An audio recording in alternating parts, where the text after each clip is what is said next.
What's up guys, in this video I'm gonna show you how to get Orton standing dazed in the corner and unleash 2 big heavy grapples in WWE 2K26 showcase. Completing this objective is very easy.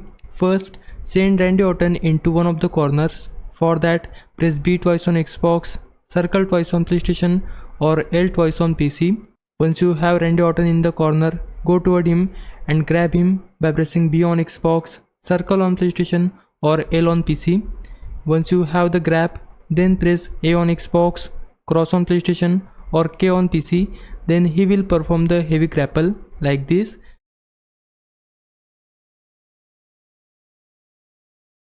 Now we need to again perform the same heavy grapple. For that, send him toward the corner by pressing B twice, circle twice or L twice. Now grab him and press A on Xbox, cross on PlayStation or K on PC, and then the second heavy grapple will be performed. Once you perform the grapple successfully, the objective will complete. Hope this helps. If it did, please like this video and subscribe my channel. For now, thanks for watching. Bye bye.